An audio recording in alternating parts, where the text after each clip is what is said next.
Sebastián es ingeniero agrónomo, egresado de la Universidad Nacional de Entre Ríos y con su maestría en producción animal y nutrición ruminantes cursada en la Universidad Integrada, Facultad de Ciencias Agrarias de la Universidad de Mar del Plata e INTA Balcarce.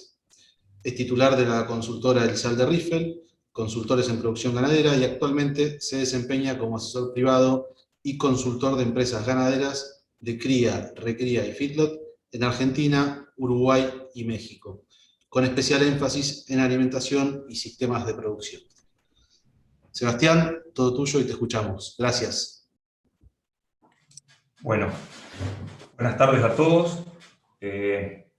Antes que nada, agradecer nuevamente a la Cámara a través de Fernando, que fue quien nos convocó, así que para nosotros es un gusto poder estar, compartir algunas de nuestras experiencias y sobre todo en un momento tan difícil de la ganadería, poder al menos poner nuestra visión y discutir un poquito qué es lo que estamos viendo dentro del sector, sobre todo a partir de este escenario actual.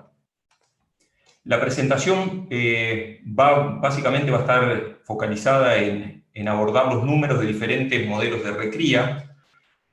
Obviamente los vamos a comparar contra algunos modelos de terminación que no tienen la recría integrada, pero nos interesa mucho discutir cómo están hoy todos estos modelos que han podido en los últimos años avanzar hacia esquemas de recría. Por lo tanto, en una primera etapa vamos a discutir o vamos a ver algunas cuestiones más conceptuales y de respuesta técnica de distintos planteos de recría.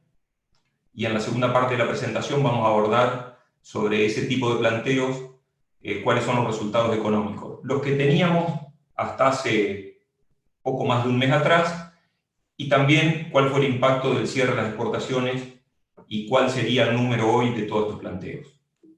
Así que, para comenzar la presentación, vamos a ver dónde está posicionada la recría y qué incidencia tiene dentro de lo que sería el mapa ganadero nacional. Argentina tiene alrededor de 23 millones y medio de vacas, de vientres. Esos vientres producen algo así como 14 millones y medio de terneros, es decir, una cría con muy baja eficiencia reproductiva, 62% promedio de los últimos años. Y de las vacas que tenemos como rodeo parental, alrededor de 3 millones se van a venta, tanto como vaca gorda, vaca conserva y vaca manufactura. Este número es de la faena correspondiente al año 2020 y viene aumentando a partir de lo que fue la inserción de China dentro de lo que es la demanda de vacas.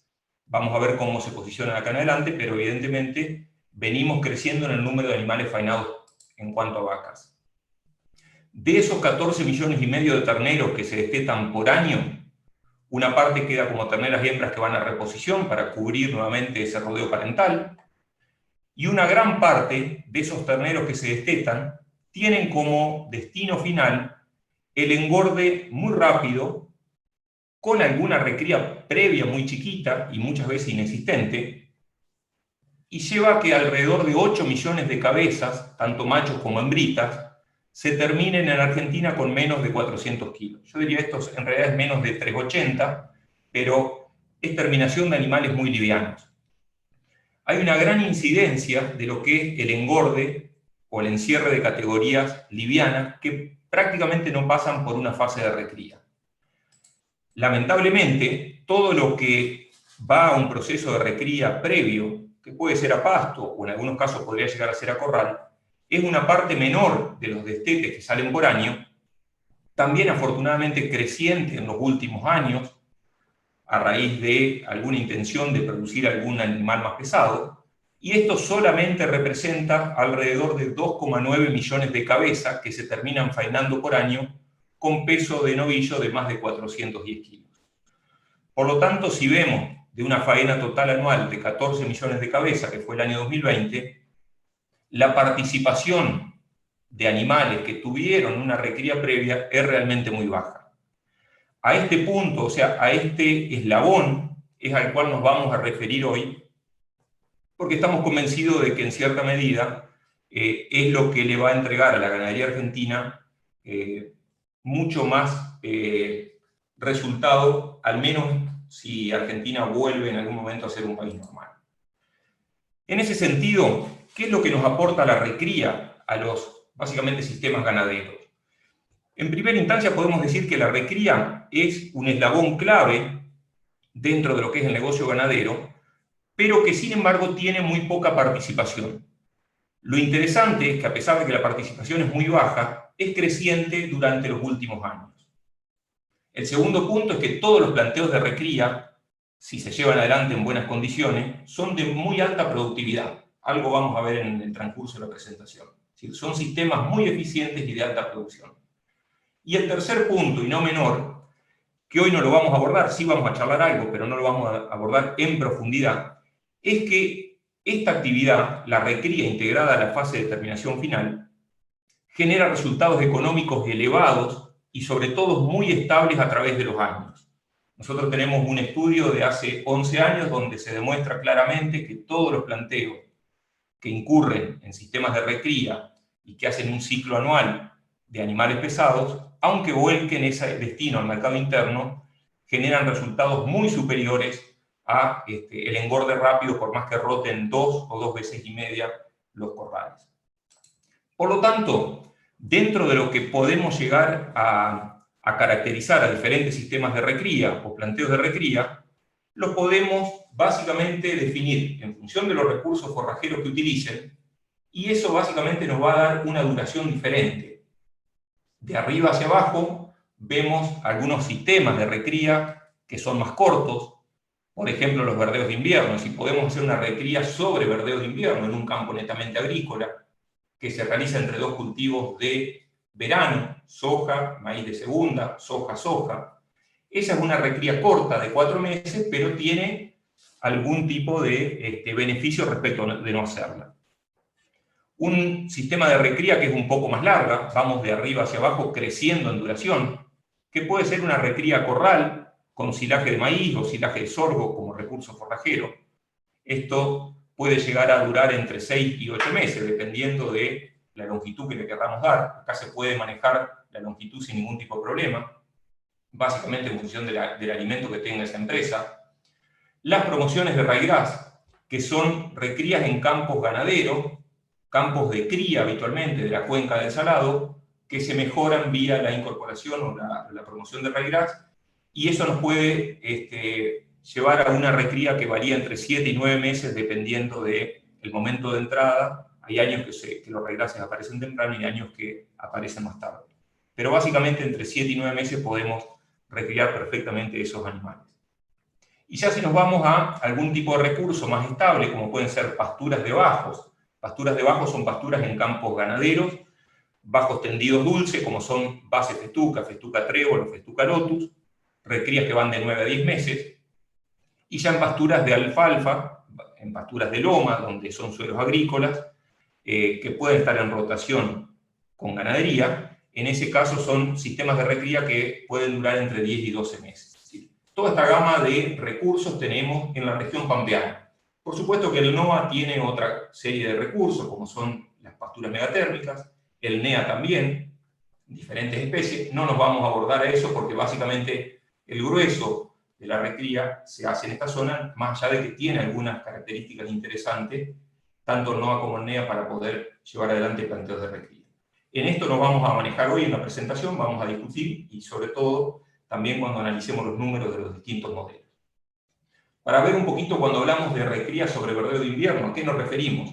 Bueno, nos referimos a este tipo de recursos, es decir, son verdeos bastante buenos, de buena productividad, que se realizan entre dos cultivos de verano. Acá podemos observar esto en distintas zonas del país para ver, esto lo llevamos adelante a lo largo y a lo ancho del país. Esto es un raigras, variedad bisonte, de una empresa que se llama Enrique Vallacasal. Esto es un campo en Madariaga, donde entre los cultivos después de la salida de girasol, por ejemplo, se hace este tipo de raigras. Ahí iniciamos los procesos de recría, y esta foto es del 18 del 6 del año pasado. O sea, fíjense el volumen de raigras que teníamos disponible, saliendo de un girasol temprano. Esto es otro tipo de recurso, que es un triticale, también muy utilizado para recriar, debido a que tiene una alta capacidad de rebrote y produce mucho forraje temprano. Esto es un triticale que es un híbrido, en realidad, entre el trigo y el centeno. Este es variedad Espinillo Inta, que es el cultivar que mejor se comporta, y esto es en una empresa que se llama Sol de Mayo, en el partido de Rojas. Esta foto es de ahora, hace un par de meses. El 19 del 4 estábamos entrando al primer pastoreo sobre un maíz cosechado como grano húmedo. Y acá vemos la foto lo mismo, un par de días más tarde ya la cobertura es total y la disponibilidad de forraje es muy interesante.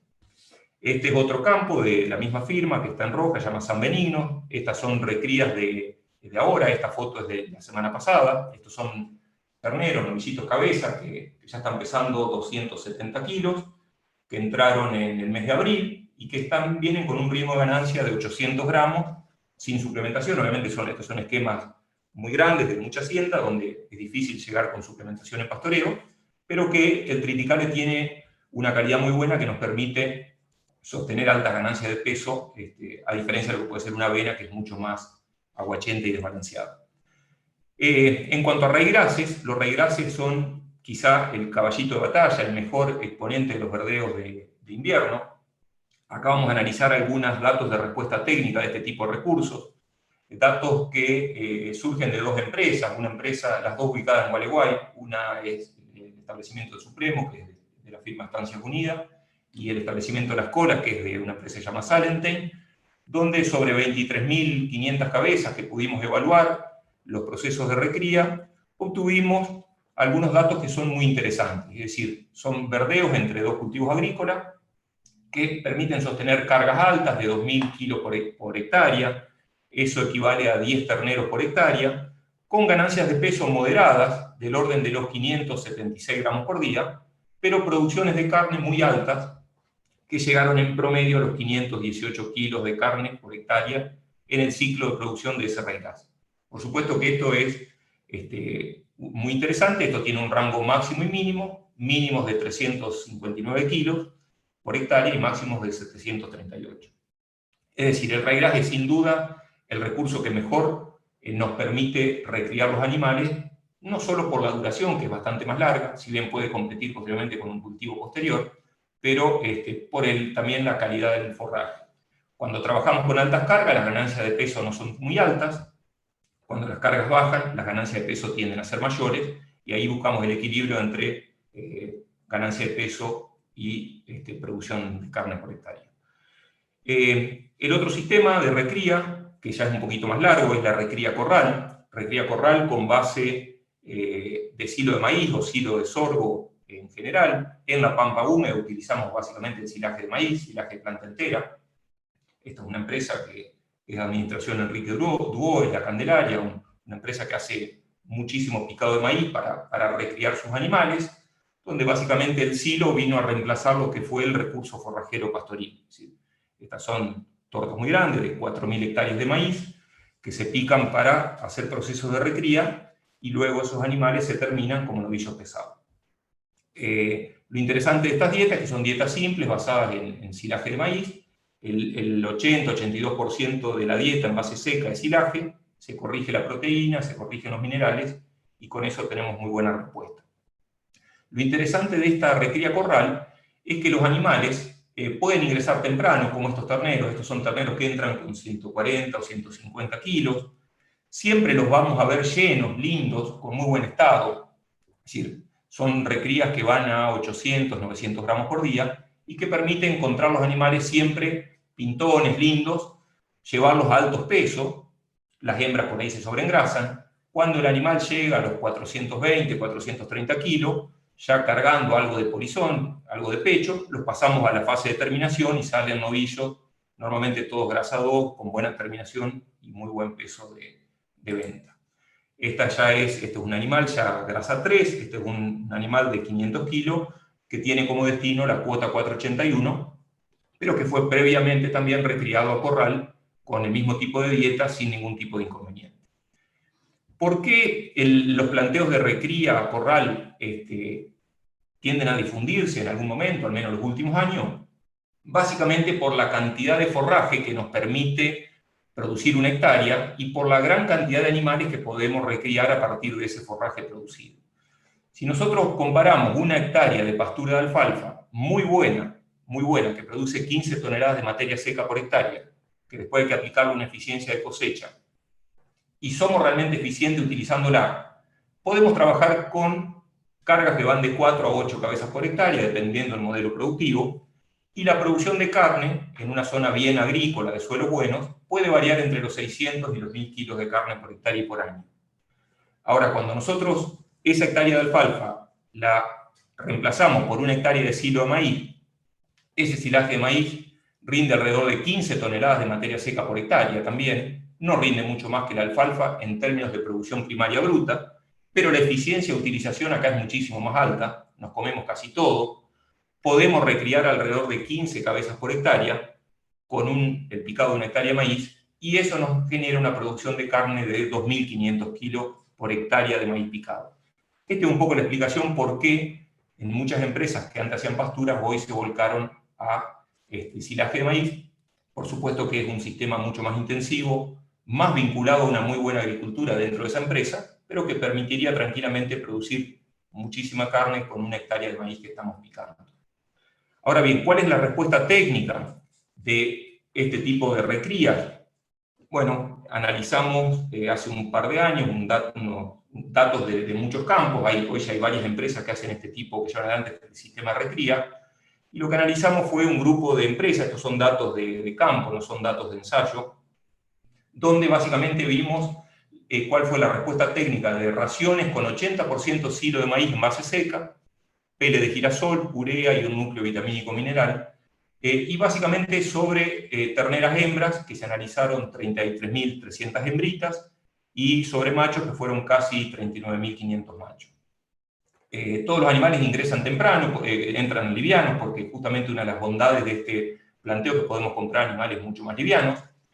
El fin de la etapa de recría en las hembras fue de 325 kilos, en los machos 365, y las ganancias de peso fueron 840 gramos para las hembras y 970 gramos para los machos. Es decir, los machos tienen mayores ganancias de peso respecto a las hembras, eso siempre es correcto y es normal, pero lo más interesante es que la eficiencia de conversión fue también significativamente mayor para altos pesos de terminación de la fase de recría. A partir de acá los animales pasan al engorde definitivo, y fíjense que conversiones de 6 a 1 en base seca que son muy buenas para este tipo de recrías a corral. Obviamente estamos hablando de un maíz que si se cosechase hubiese dado 10.000 kilos de grano, son maíces de 50.000 o 48.000 kilos de materia verde, y que obviamente tienen mucha participación de grano dentro del silo, por eso las respuestas tan buenas en términos de ganancia y de eficiencia de conversión.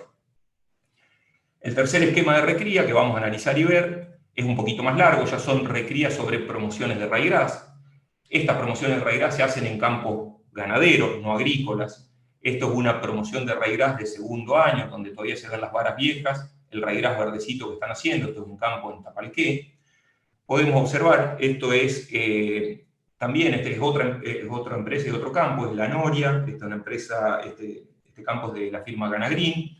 Se recrían gran parte de los terneros de la firma en estos campos, que son campos bajos dulces, y después van a un feedlot en Villega y ahí salen con destino cuota 481. La mayoría son novillos propios y de otra empresa que ellos le hacen una capitalización, pero básicamente esto fue el año pasado, el 14 de julio, más o menos esta fecha, donde las promociones de reglas tienen un buen volumen y nos permite generar muy buenas recrías. Acá se hace un manejo de pastoreo diario en general, con encierre nocturno, bueno, hay toda una serie de cuestiones técnicas que no las vamos a ver, pero básicamente se pueden recriar muy bien los animales, es un recurso de buena calidad y nos permite llegar prácticamente a diciembre con animales bien recriados para entrar al feed. El cuarto y último modelo de recría, que es el más largo, son las recrías sobre pasturas de alfalfa. Acá volvemos a campos agrícolas, donde ya tenemos suelos de mejor calidad. Esto se hace en muchísimas zonas del país, desde zonas algo más marginales, como puede ser Rauch, donde algunas lomitas dentro de los campos bajos de Rauch las optimizamos con este tipo de recursos, pasturas de alfalfa. Esto es Posavino, una firma que está ahí ubicada entre Las Flores y Rauch, donde nos permite llevar los animales a una recría bastante buena, como podemos ver en la foto, animales bien recriaditos, encarnados, para entrar después a la fase de terminación a los corrales dentro del mismo campo. Estas ya son pasturas de alfalfa en suelos de mejor calidad. Esto volvemos a Rojas, donde habíamos visto verdeos de invierno, son suelos agrícolas, clase 1, donde las pasturas de alfalfa son muy buenas, tienen altísimas producciones, altas cargas, la recría de los novillos es espectacular, y bueno, esta foto es de diciembre del año pasado, donde estábamos encerrando novillos con 420 kilos, que obviamente se van a peso de terminación muy alto, de 520, 530 kilos. Pero bueno, el recurso es otro, es mucho más estable, mucho más calidad, y nos permite hacer una recría mucho mejor. Si nos vamos al oeste de Buenos Aires, ya esto es en realidad es el este de La Pampa, es la zona de Pico, estación Trebolares, un campo de la firma La Costura, donde también se hacen básicamente mucha alfalfa, alfalfas puras, con procesos de recría muy bien llevados adelante, muy buen manejo del pastoreo, franjas diarias, con muy buen aprovechamiento. Podemos observar que prácticamente los animales no se ve el piso donde están comiendo, entran y comen en 1 metro cuadrado, una eficiencia de utilización muy buena que hace a producciones de carne que están acorde a este tipo de manejo. Es decir, muy buenas recrías de los novillitos, muy buenas eficiencias de pastoreo y muy buenas producciones de carne por hectárea y por año. Estos campos tienen producciones de carne interesantes. En el año 2016-17 se traía un modelo más convencional de baja carga, empezamos a ajustar la carga y a intentar comer todo el pasto de primavera, y logramos en los últimos 3 ejercicios estabilizar las producciones de carne en el orden de los 900 kilos, 880, 990, 880. Es decir, son producciones de carne por hectárea y por año muy buenas, muy competitivas dentro de lo que es la rotación agrícola ganadera, y que desde el punto de vista ganadero nos dan un montón de ventajas para su posterior análisis después económico. Esto como descriptivo para ver de qué estamos hablando, para entender cuando hablamos de recrías en distintos sistemas, hablamos de ese tipo de recrías que les acabo de mostrar. Ahora bien, vamos en esta segunda parte de la presentación, vamos a discutir algunos o analizar diferentes planteos de recría, pero ya con foco en lo que pueden ser básicamente los resultados económicos. Vamos a analizar varias cosas. En primer lugar, vamos a comparar estos sistemas de recría produciendo novillos que van destinados al consumo interno, que es lo que muchas veces se hace, y también vamos a analizar este mismo sistema de recría o estos mismos sistemas de recría orientados a producir novillos de exportación, donde cambia absolutamente todo el negocio. Para entender un poquito todo lo que vamos a analizar desde el punto de vista de los resultados económicos, vamos a comparar todos los sistemas de recría contra un modelo que es el corral de terminación. El CT es corral terminación. Es un engorde de terneros livianos. Es decir, esto es el grueso de lo que hace la Argentina, de esos 8 millones de cabezas que yo les comentaba en la primer filmina. Básicamente entran al filtro con 180 kilos, por simplificar, acá hay un gran gradiente de quilajes, salen gordos con 320, esta es la ventana de venta, se hace un segundo ciclo que se compra en primavera, se vende posteriormente en un periodo también, normalmente que varía entre 2 y 3 meses. Ese engorde tiene alrededor de 130 días de duración y 1,150 kg de ganancia de peso. Es decir, esto es lo que estamos modelizando, son valores normales. Esto lo vamos a comparar con un sistema de recría relativamente corta, como es el sistema de recría en verdeos de invierno, donde los animales pastorean durante 140 días, tienen una ganancia de peso de 500 gramos por día y terminan la fase de recría con 260 kilos. A partir de ahí pueden pasar al engorde, a una fase de terminación de engorde, con 110 días de corral de terminación, 1,3 kg de ganancia de área de peso, podría ser menor o mayor, no importa, acá estamos modelizando algo para que sea comparable. Es mayor que en los terneros, porque obviamente es un animal que tiene caja, que ya fue previamente recriado, y se termina con 400 kilos. Todos los pesos de terminación son pesos brutos. A esto hay que hacerle el 5% de desbaste, el peso de campo con noche en cierre. Por tanto, el peso de venta va a ser un 380. En tercer lugar, un corral de terminación, la recría corral, un corral de terminación que se recrían esos animales hasta los 330 kilos. Eso se hace durante 170 días, ganando 900 gramos por día en el caso de los machos. Y a partir de ahí pasan a una fase de terminación de 70 días con 1,250 kg. La ganancia acá no es tan alta como en el caso anterior, porque el animal ya viene con cierta deposición de grasa. Cuesta más lograr altas ganancias de peso, pero porque ya fueron recriados con altas tasas de ganancia en la etapa previa. y se terminan con 420. Y después, dos sistemas que son un poquitito más largos, la promoción de ryegrass, en campos, como les decía, como los de Tapalqué, entran los animales con 180 kilos, todos en otoño, en el mes de abril, entre abril y mayo, se va hasta los 310 kilos, eso lleva un periodo de 270 días, las ganancias de peso promedio son de 480 gramos, y la fase de terminación para un animal de consumo es de 90 días, que van a un peso de venta de 430 bruto. En el caso de las pasturas de alfalfa, el sistema de recría es el más largo de todo, vamos desde los 180 hasta los 370 kilos, eso lleva a un proceso de 340 días, con una ganancia promedio de 550 gramos por día, y a partir de ahí los animales tienen una terminación también relativamente corta, de 70 días a 1,3 kg, para salir a venta un novillo pesado, aunque vaya destinado al consumo interno.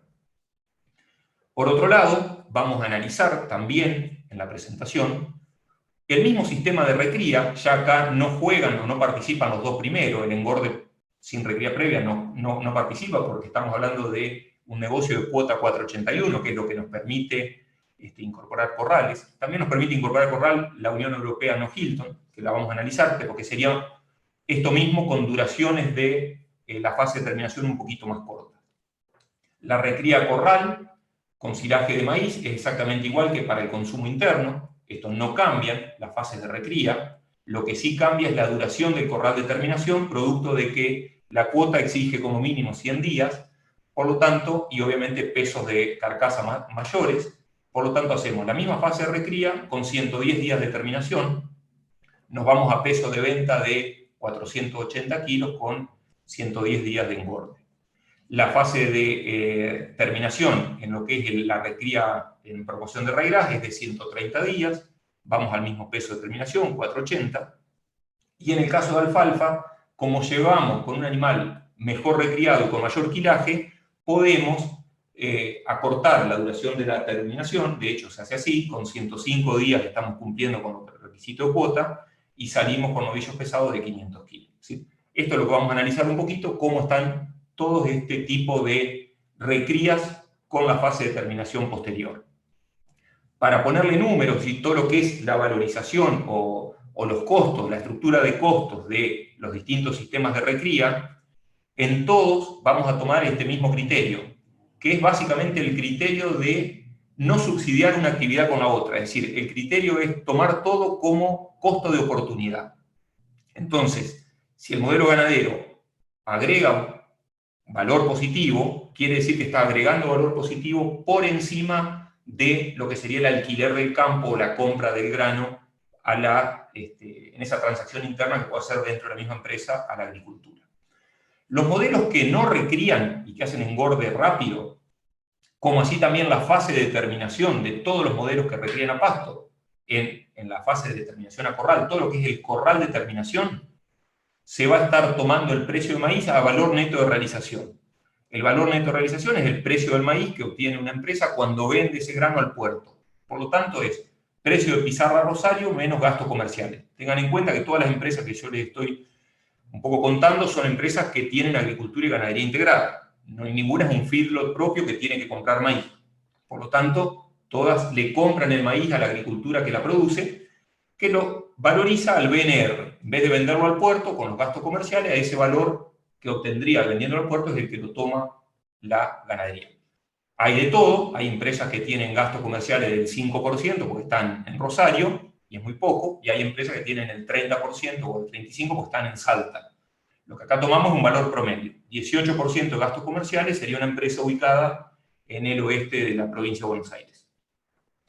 El segundo modelo, la recría corral, va a estar tomando como costo para un verdeo de invierno, que va a soportar una carga de 4,5 cabezas por hectárea, una producción bruta de pasto de 4.500 kilos de materia seca cosechable, esto es muy técnico, lo voy a pasar rápido, un costo de implantación de $150 por hectárea, y a su vez, más allá del costo de implantación, ese verdeo va a estar pagando un alquiler de 6 quintales de soja. ¿Por qué? Porque es la mitad de un alquiler anual por no haber hecho trigo y hacer el verdeo para la ganadería. Por lo tanto, le estamos cargando con el costo de alquiler.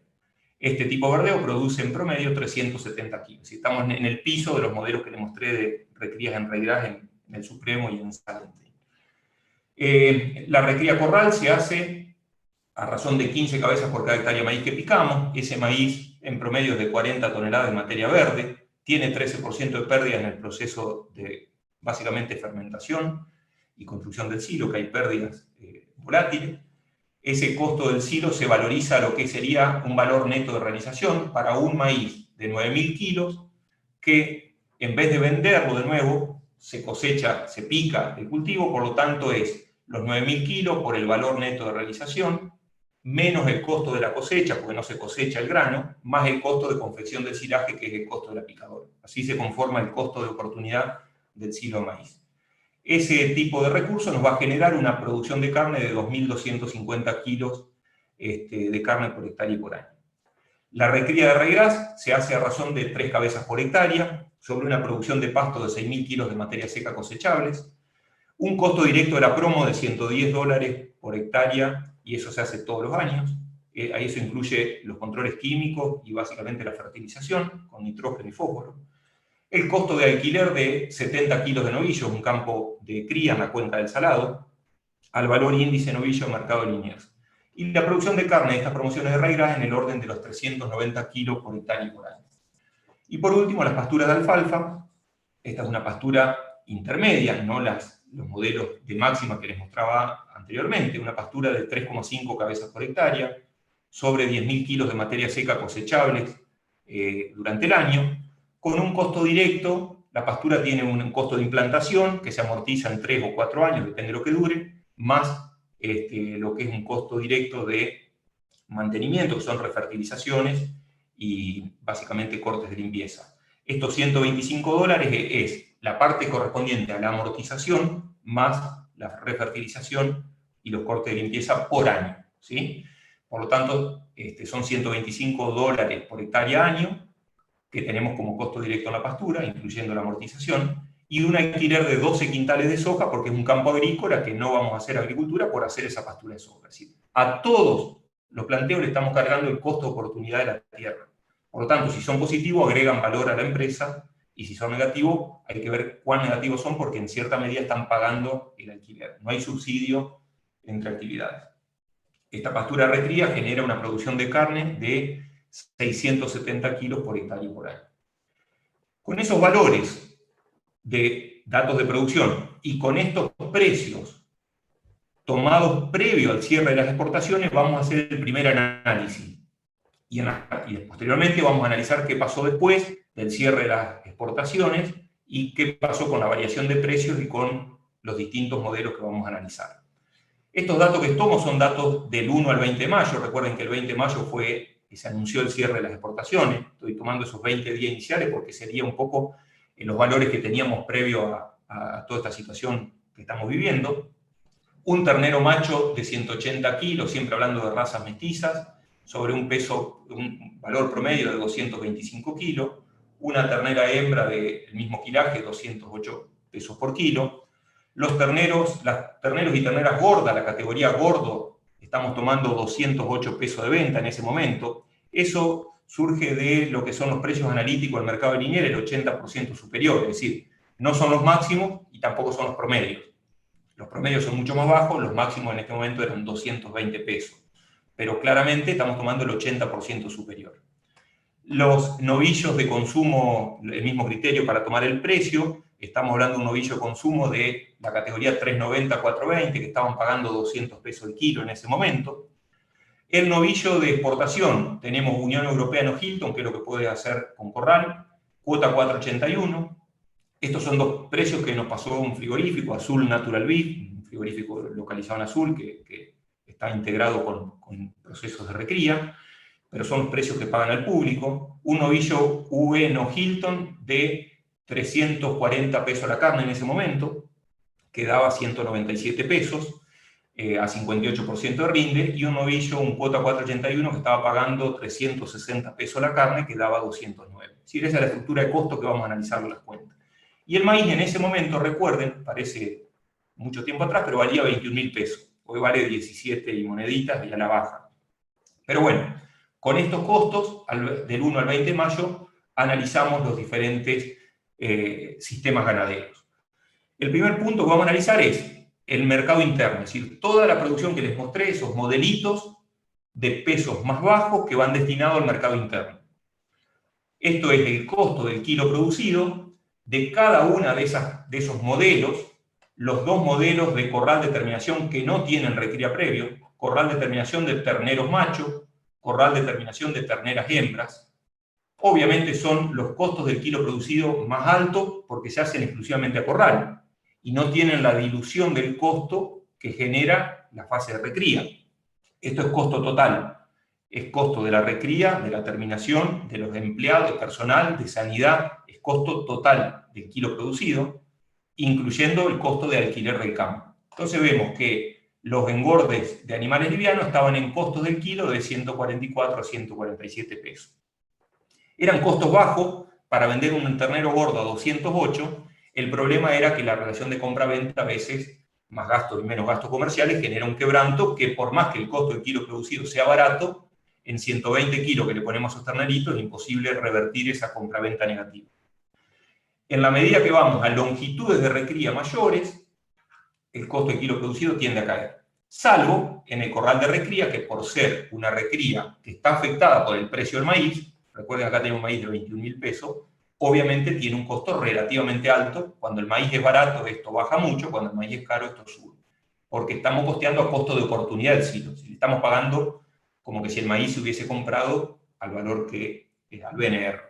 Por lo tanto, tenemos en verdeo costos de 134, en corral de recría y corral de terminación, esto todo incluye la fase final también, 147, y fíjense que recién en estos dos modelos los costos del kilo producido bajan sensiblemente. ¿Sí? Son modelos normalmente que nos van a dar mucho más estabilidad en el tiempo y mucho mejor competitividad y poder de compra de un ternero. Cuando vamos al resultado económico, ya margen bruto, yo voy a hablar de margen bruto, no nada más, margen bruto es ingreso total, o sea, facturación menos costo directo. No me meto en las estructuras porque hay un mundo, cada empresa es distinta. Entonces, el margen bruto es la facturación de la empresa menos los gastos directos. Si vemos cómo estaban posicionados los engordes cortos, el macho prácticamente estaba a raya, no perdía plata, pero tampoco ganaba mucho. La hembrita tenía un margen bruto de 1.000 pesos por cabeza. Pero fíjense que los dos modelos de recrías más cortas, sobre verdeo y sobre corral de recría, tampoco eran buenos. De hecho, no lo eran. Y estábamos entre 1.500 y 2.000 pesos de margen por cabeza. Es decir, recrías muy cortas, o en su efecto, que tenían un costo del kilo producido algo mayor, nos estaban entregando márgenes muy discretos.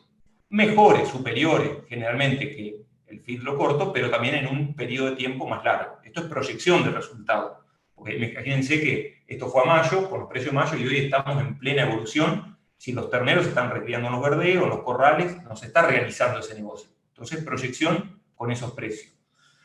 La promoción de Raigras, que es un modelo que agrega más kilos por cabeza y a menor costo, como vimos antes, ya genera mejores resultados económicos proyectados, y el mejor de todo es la pastura de alfalfa, que genera márgenes proyectados de 7.800 pesos por cabeza. Esto está todo expresado por cabeza y no por hectárea, ¿sí? Si lo analizamos desde el punto de vista de la renta sobre el capital de trabajo, y renta en este caso es margen bruto sobre capital de trabajo. Capital de trabajo es el costo de la hacienda, el precio de la hacienda, más todo el alimento, más la sanidad que está involucrada en ese, y todo el costo directo que está involucrado en ese proceso de recría y engorde. Obviamente las rentas aumentan conforme aumenta la longitud de la recría, porque claramente son procesos más largos, que agregan más kilos, pero también que llevan más tiempo. Entonces, lo que no interesa tanto ver o analizar la renta sobre capital de trabajo, sino la rentabilidad mensual, porque la rentabilidad mensual iguala a todos los modelos. Esa renta la dividimos por la duración del proceso y nos pone en condiciones de comparar, si queremos verlo desde el punto de vista ya más que una visión rentista del negocio, cuál sería la rentabilidad mensual de esos modelos. Si miramos esto, vemos que, de nuevo, la recría, por ejemplo, el engorde de hembritas daba medio punto, 0,05 mensual, muy bajo los modelos de recría corto, y entre 0,8 y 1% de renta mensual para los modelos de pasto. Si yo le muestro esto a un inversor, nadie pone un centavo en ganadería en Argentina, porque evidentemente si el negocio es este, y estamos hablando de que la renta mensual es, en el mejor de los casos, el 1%, cuando cualquier plazo fijo paga el 3% o el 2,8%, evidentemente esto lleva a que la gente por ahí no quiere invertir en este tipo de negocio. La realidad es que esto es una proyección y esto tiene muchas distorsiones, y yo no voy a avanzar en ese tema porque la idea de hoy es discutir un poquito cómo están los modelos y cuál fue el impacto y qué va a pasar con este cierre de exportaciones sobre la ganadería, que es lo que nos preocupa a todos. Pero básicamente estas son proyecciones a los valores de hoy, o sea, del momento que se hace el ejercicio. La realidad es que cuando uno realiza, y esto lo voy a pasar rápido porque no es el motivo de esta charla, cuando uno realiza ese negocio, está vendiendo los novillos 10 meses para adelante. Es decir, lo que nosotros proyectamos hoy lo estamos vendiendo en marzo del año que viene. Entonces, cuando realizamos el negocio nos encontramos con un mundo completamente distinto, precios de la hacienda completamente diferentes y también costos que fueron subiendo en el transcurso del tiempo. Entonces, eso distorsiona mucho el negocio, pero esto es básicamente para mostrarles qué pasó durante los últimos, después que se abrieron, después que se terminó con el límite o el cierre de la exportación en 2008. ¿Qué pasó de ahí para adelante? Básicamente, si bien las exportaciones estaban cerradas, seguía habiendo problemas de cierre, pero ya empezamos a tomar datos, no se intervino más en el mercado de liniera, antes estaba intervenido, fue todo un problema. Y acá lo que podemos ver en este gráfico es la diferencia en el precio del novillo de marzo de un año 2, respecto a marzo del año 1. Es decir, si yo proyecto este negocio, como decía, en el mes de mayo, sería la venta del novillo un año después. Y lo que pasó en Argentina, este es el incremento de precio del novillo en valores corrientes, año a año, es decir, marzo contra marzo. Y vemos que hay una gran variabilidad. Hay años donde no aumentó, un año puntualmente donde no aumentó nada, en todo un año en pesos corrientes, eso era terrible. Y después todos los años donde hubo devaluaciones, los incrementos fueron muy altos, 62, 50, 87, el último año 80. Eso nos da un promedio, en la barra negra, de incremento de marzo contra marzo anterior del 40%. Por lo tanto, cuando yo les muestro esta rentabilidad mensual, que es con un valor del precio del novillo hoy, cuando vendamos este novillo en marzo, seguramente la historia es distinta, y de hecho se ha demostrado que es así, con lo cual el resultado cambia drásticamente. También van cambiando los costos, pero tenemos un estudio bastante interesante hecho, que se ha salido publicado, donde el resultado proyectado contra el realizado, cada vez que es más largo el proceso de recría, mucho mayor es la sorpresa a favor de un resultado esperado. Es decir, el realizado cuando lo hacemos es mucho mayor al proyectado en el momento que se hace la gestión para ver la compra. Y lo otro interesante, que es este segundo gráfico, que es el de la izquierda, esta es la variación en el precio de marzo, mismo este marzo del segundo año, pero contra octubre del año anterior. ¿Y por qué octubre? Porque acá lo que queremos demostrar es que gran parte de la suba del precio de la hacienda se da entre octubre y marzo del año siguiente. Si nosotros vemos marzo año 2 contra octubre año 1, también con cierta variación entre años, el valor promedio de incremento es del 30%, mientras que de marzo a marzo, año completo, es del 40%. Quiere decir que de los 40 puntos de aumento interanuales, 30 puntos se los lleva entre octubre y marzo. ¿Y eso por qué? Porque básicamente coincide con la menor oferta estacional de hacienda. Es decir, todos los feedlots en el segundo ciclo se terminan de vaciar, es lo que le pasa a todos los feedlots. Hacia la primavera terminan con menores índices de reposición, y eso hace que la oferta estacional de carne caiga, y hacia marzo pega el salto. Lo pega normalmente en febrero. Hay años que sube antes, sube en enero, y hay años que sube en febrero o marzo. Pero siempre la suba se da normalmente de fin de año para adelante. Por eso no nos preocupa tanto cuando vemos esa rentabilidad baja, que sabemos que a futuro, cuando después hacemos la comparación de la serie histórica, termina dando un resultado muchísimo mayor. ¿Por qué esas distorsiones? Porque tenemos inflación y porque tenemos procesos devaluatorios. Entonces, todas estas flechas en roja que les muestro son las devaluaciones importantes, no las micro devaluaciones, sino las devaluaciones importantes que ha hecho Argentina en los últimos 11 años. Y claramente, en los momentos donde hay una devaluación, que normalmente son en el segundo semestre, por diversos motivos, pero casi siempre, y muchas veces coinciden con momentos eleccionarios, posterior o previo a las elecciones, como fueron las últimas PASO, aparecen estas devaluaciones, claramente la recuperación del precio se da 3-4 meses posteriores, como ocurre en ganadería, a diferencia de agricultura, que enseguida corrige el precio, los granos al otro día. Entonces, vemos que esto normalmente tiene un precio mucho mayor. Cuando nosotros analizamos el negocio corto, estos son datos de también la misma serie histórica de 10 años, para lo que es, acá vemos el ternero de invernada, que es la línea en color negro, para los dos casos, de 180 kilos, y en rojo es la estacionalidad. Ya estos son valores constantes, estos son datos que tomamos afectados por la inflación, se llevaron a valores constantes, ya no son valores corrientes, para ver cómo juega la estacionalidad. Y fíjense cómo es la estacionalidad en el precio de venta del ternero gordo de 300 kilos. Es decir, el menor precio interanual, corregido por inflación, se da en plena primavera. Entonces, estos feedlots compran temprano, compran bien, venden muy mal, porque venden en un momento donde hay mucha sobreoferta y cae el precio.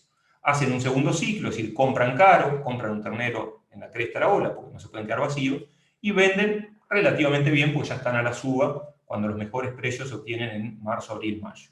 Y esto es lo que pasa con el ciclo de la recría larga. Nosotros compramos en mayo-junio, entre abril, mayo-junio, hacemos un solo ciclo y vendemos, fíjense la estacionalidad de la curva en color verde, el mayor precio interanual del novillo gordo se da en el mes de marzo. Y eso es lo que ocurre, y es un poco lo que llevó estos últimos 2 o 3 meses, la suba en el precio de la hacienda. El año pasado fue muy particular, porque los feedlots estuvieron con muy baja capacidad desde octubre hasta la fecha, con lo cual, digamos, esto, si no metían la mano como la metieron, iba a ser, no sé lo que estaríamos vendiendo de los novillos, y evidentemente en un año eleccionario tuvieron que intervenir, pero evidentemente la suba del precio del novillo hubiese seguido todavía aún más.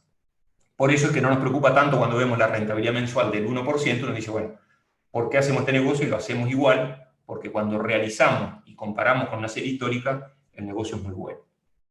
Ahora bien, ¿qué pasa con los planteos que hacen exportación? ¿Qué pasaba también a la misma fecha? Recuerden que en exportación ya no tenemos todos los modelos, los 5 que analizamos, sino que tenemos solamente 3, que son los que pueden recriar y producir un novillo de 470 o 480 kilos neto para venta a cuota 481 y 450 o 440 kilos neto para Unión Europea no Hilton.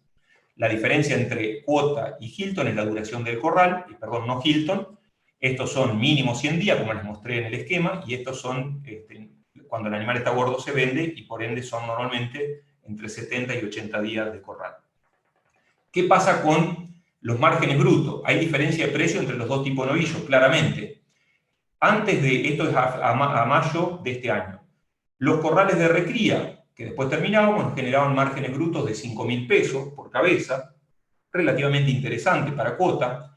Ese mismo margen, si el novillo iba destinado a el mismo modelo productivo, con menos días de corral, si iba a Unión Europea no Hilton, prácticamente se haría hecho. Fíjense lo que es la cuota contra no tenerla para un corral. Gran parte del resultado está ahí. Los planteos que recriaban a corral en promo estaban en 9.200 pesos de margen proyectado contra 4.400 los que iban a Unión Europea no Hilton. Estamos hablando del doble de resultado. Es ganar o no ganar plata, prácticamente esto. Y los modelos de pastura, los más largos, estábamos en 12.600 pesos de margen, la recrías a pastura con terminación a corral larga, contra casi 8.000 en el caso de Unión Europea no Hilton. Estamos hablando de diferencia realmente de mucha magnitud entre cuota y Unión Europea no Hilton. Cuando analizamos la renta sobre capital de trabajo, en la cuota ya aparecen rentas interesantes, del orden del 15 al 20%, de nuevo, con la misma salvedad. Esto es en pesos, pero después sabemos que hay correcciones de precio porque son negocios largos. Entonces, como que si uno lo mira instantáneo, valdría decir que son rentabilidades, si estaríamos con estabilidad, serían las rentabilidades que tenemos, después terminan todos los valores distorsionándose, pero terminan siendo muy superiores a estos valores proyectados. Mientras que Unión Europea, de nuevo, no Hilton, estamos hablando de rentabilidades que son prácticamente la mitad. Y en algún caso, prácticamente cero, porque ese negocio no da. Si el hacer recría corral para vender Unión Europea no Hilton es meterse un tiro en las patas, porque evidentemente no es un negocio acorde a ese alto costo del kilo producido. Cuando vemos rentabilidades mensuales, las rentabilidades de cuota siempre son buenas, del 1% mensual al 1.4%, mientras que en la New Hilton, de nuevo, poco por esta rentabilidad dividida por los meses, estamos hablando en el mejor de los casos de una pastura de alfalfa, rentas del orden del 1% mensual. Es decir, siempre la cuota se va a diferenciar respecto de la otra opción que tenemos de hacer corrales para terminar novillos, que es UE New Hilton. Cuando ocurre el tema del cierre de las exportaciones, que esto ya es del 20 de mayo, y que prácticamente podemos decir que hasta la semana pasada seguro, y hasta la fecha, hoy hay frigoríficos que están comprando, obviamente. La semana pasada estuvo muy trancada, hoy ya están comprando. Yo les voy a pasar los precios de la primera semana de julio. Estos son los precios de esta semana. Entonces vamos a comparar cuál fue el impacto del cierre de las exportaciones sobre las diferentes variables que definen el negocio y cómo eso afectó al resultado económico de los distintos planteos que venimos analizando. Los precios de mediados de mayo son los mismos que trabajamos anteriormente. Los precios a esta semana, o sea, primera semana de julio, el ternero de invernada prácticamente no varió, bajó un poquito. Yo creo que la tendencia va a ser a la baja. Claramente se debería acentuar de acá en adelante, y ahora les voy a mostrar en el transcurso de la presentación por qué. Porque evidentemente los negocios se afectaron bastante. Entonces, el macho bajó 2 pesos, la hembrita bajó 3 pesos por kilo, pero las categorías de engorde, los terneros livianos, tomando el mismo criterio, el 80% superior de los precios analíticos de Liniers, no bajaron tanto. Es decir, el ternero bolita bajó de 208 a 203 pesos. Y esto es algo que nos empieza a preocupar porque seguramente puede incentivar a ese engorde corto, que es lo que busca esta medida del gobierno. Si no buscan otra cosa, si van a conseguir lo que están buscando, que es tener carne rápida, barata, antes del mes de noviembre, que son las elecciones. ¿Por qué? Porque es el único cartucho que les queda para intentar revertir un proceso, digamos, eleccionario que se la ven muy, muy complicado.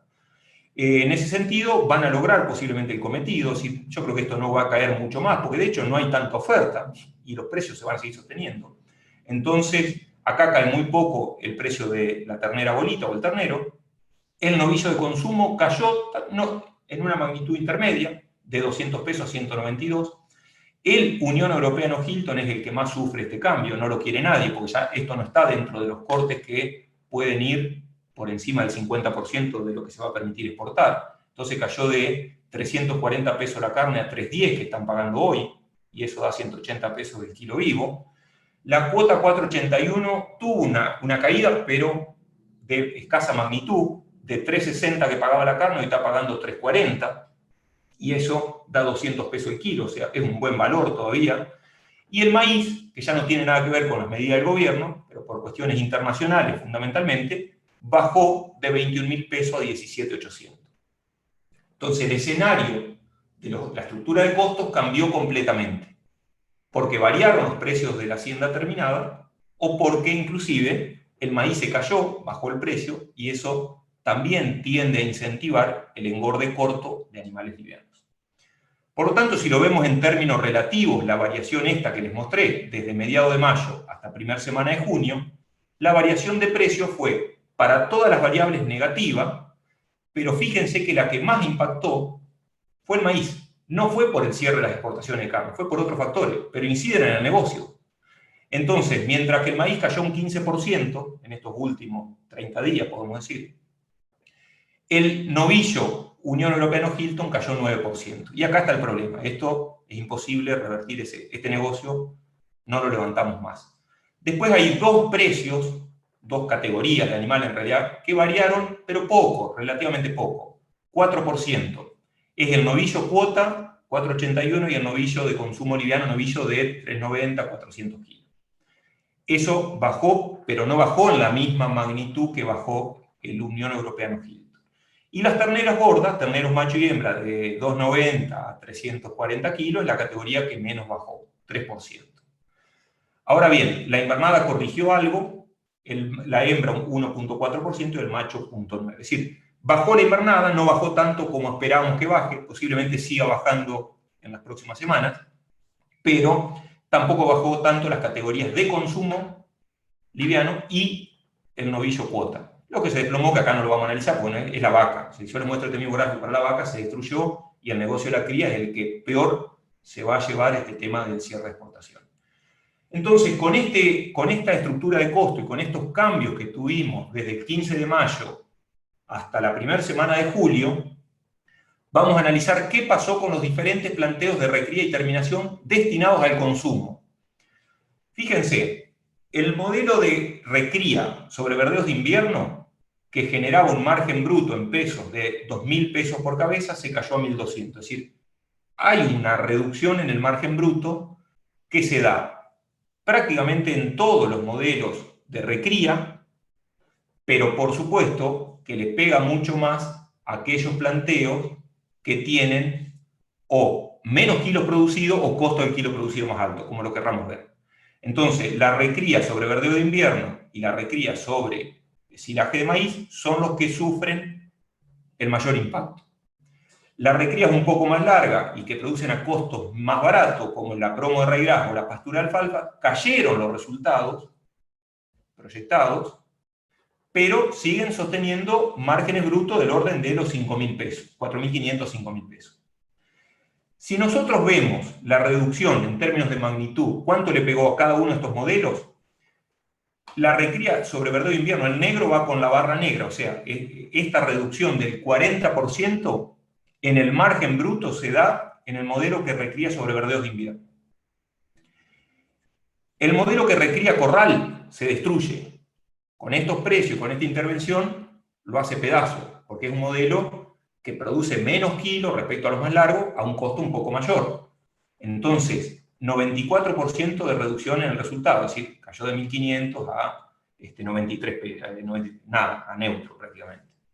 Los modelos que recrían sobre raigras, que ya son más largos, la caída es del orden del 11% en el margen bruto, en el resultado, y los modelos pastoril más largos de la pastura de alfalfa, estamos hablando de márgenes brutos de reducciones en el margen de 35%. Hasta ahí todo bien, esto es consumo. Ahora fíjense, vamos a analizar qué pasó con las categorías de ternero bolita, porque son también parte del consumo. Teníamos en el caso de los terneros machos un margen previo al cierre de exportaciones de 50 pesos, nada, y hoy ese mismo ternero da un margen de 1.000 pesos. No es nada 1.000 pesos, pero es mucho mejor que cero. ¿Y por qué? Porque cayó el precio del gordo un 4%, pero cayó el de invernada un 2%, un 1,5%, pero cayó el maíz un 15%.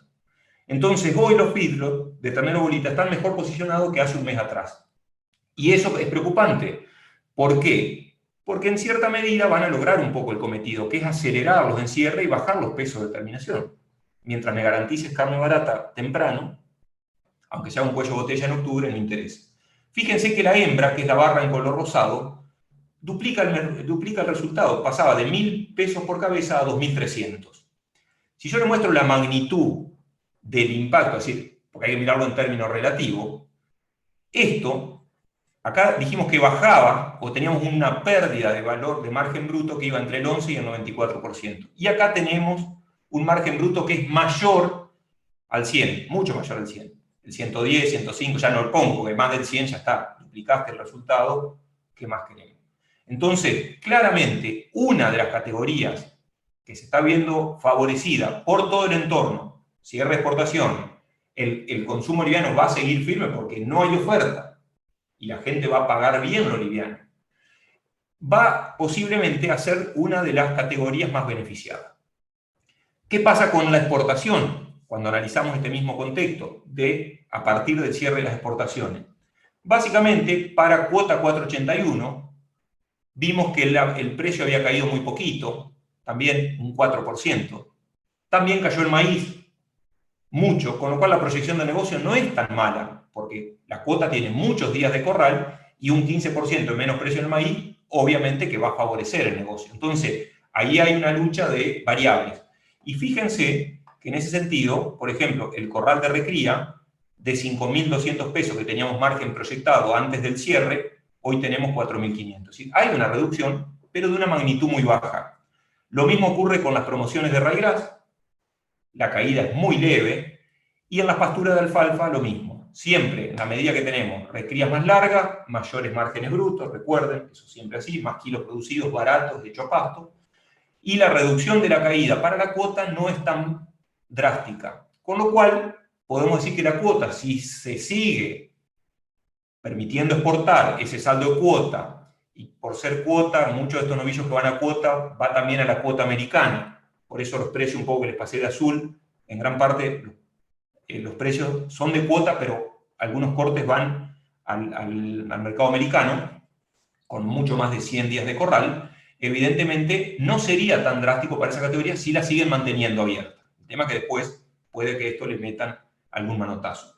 ¿Cuál es la incidencia negativa del cierre de exportaciones? Para los modelos más intensivos de recría corral, 14% en el margen. Para los modelos que recrían en promo de raigras, solamente un 5% de reducción en el margen bruto y un 8% para los modelos de pasto. La verdad, hay una reducción, hay un menor resultado proyectado, pero no es tan grave.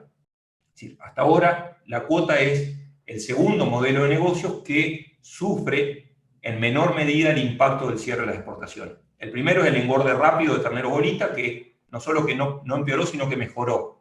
Y el segundo es la cuota 481, que no empeora tanto. Fíjense lo que pasa con la Unión Europea no Hilton. Obviamente, los corrales que tenemos en muchos campos, porque no tenemos acceso a Unión Europea a cuota, porque las empresas no han decidido hacerlo, lo que ocurrió fue que de neutro, negativo, y acá sí estamos en problema. Acá ya estamos perdiendo plata, 4.000 pesos de margen negativo. En la recría con promoción de raigras de 4.400 pesos que teníamos previo al cierre de exportación y con ese novillo, hoy estamos neutros, 300 pesos, nada, a raya. Se pulverizó el negocio de la Unión Europea no Hilton. Y en los modelos de recría pasto sobre alfalfa, que daba casi 8.000 pesos del margen, hoy estamos en 3.100. Es decir, la Unión Europea no Hilton es inviable. Hoy, en este contexto, ¿y por qué? Porque básicamente esos cortes no van a ningún lado, seguramente son los cortes que van a quedar metidos en el mercado interno. La Unión Europea no la quiere, la no Hilton hoy no la quiere nadie, de hecho están pagando menos que el mercado interno. Entonces, evidentemente ahí estamos en un problema. Si tenemos un novillo pesado, UE no Hilton, que por ahí el mercado interno no lo quiere, estamos realmente en un problema. Las reducciones en el margen bruto son superiores a 100, no la pongo porque ya son del 200%, del 300%, no tiene sentido, del 500%, pero todas superiores a un quebranto o una reducción del 100%. Entonces, acá sí estamos en serios problemas en el caso de tener un feedlot con Unión Europea no Hilton. Terminando y resumiendo un poquito, podemos decir que el cierre de las exportaciones afectó el precio de todas las categorías de hacienda gorda, sin ninguna duda, a todas las afectó, algunas en mayor medida, otras en menor medida, pero los menos perjudicados, sin duda, fueron los novillos pesados con destino, los más perjudicados fueron los novillos pesados con destino Unión Europea no Hilton. A esa categoría la hace pedazo.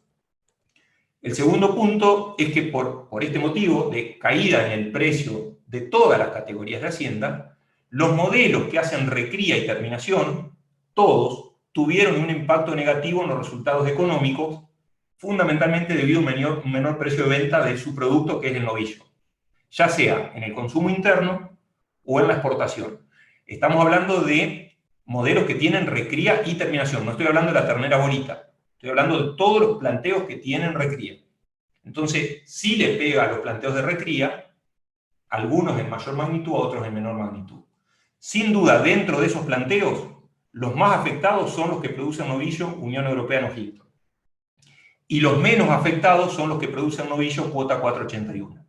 Entonces ahí tenemos las dos ramas de los feedlots. Los de 481, el impacto es muy leve, los de Unión Europea no Hilton, el impacto es drástico. En el medio de los dos están los novillos de consumo que se recrían a pasto o en corral y se terminan a corral.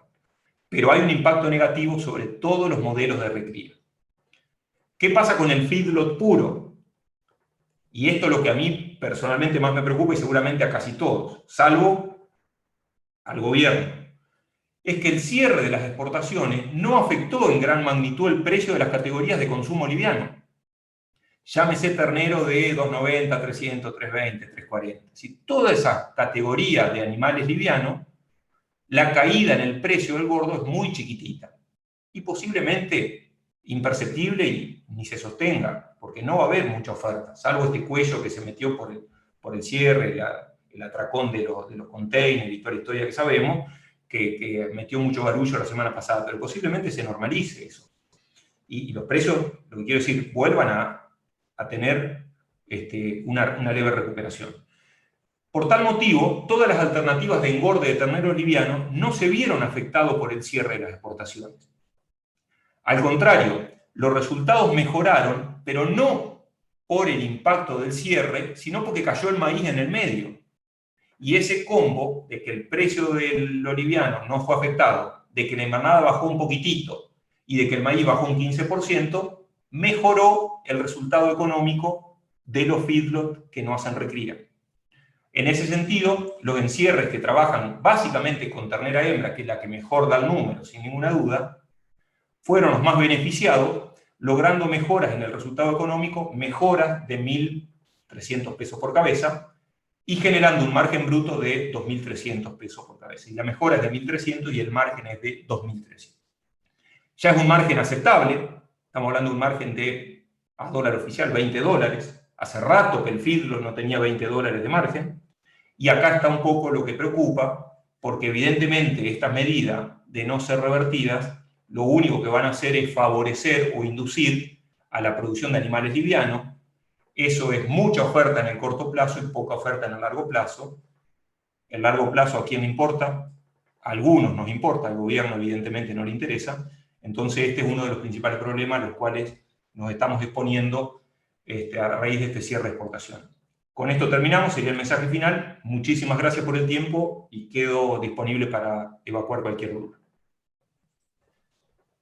Bueno, Sebastián, excelente presentación, muchas gracias. Creo que el análisis de los diferentes modelos de recría, el impacto según el mercado del que hablemos y la variación de los resultados en función del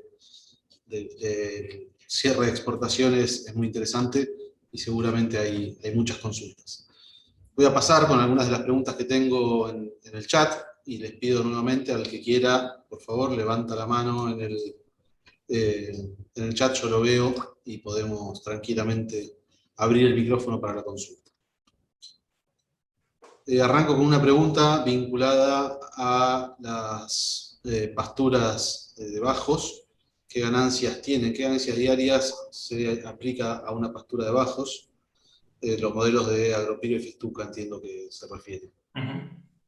Sí, no lo puse para no poner tanto, de hecho hay mucho más modelos de los que intenté simplificar. Con eso un poco la idea fue analizar la gama de los modelos de recría corto, los intermedios y los largos.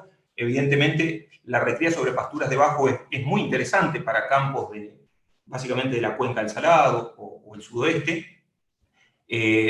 Tienen un periodo de recría que es muy parecido al que les mostré de promociones de raigras, porque las festucas van muy bien desde marzo hasta noviembre o diciembre, después entran en latencia y hay que salir con la hacienda o bajar la carga, pero funciona muy bien. Y las ganancias de peso son prácticamente las mismas que les mostré anuales. Hay periodos, en primavera son muy buenas, 600 gramos, pero en otoño e invierno son más bajas. El promedio anual nos da entre 450 y 500 gramos por día. Prácticamente lo mismo que logramos con las promociones de raigras.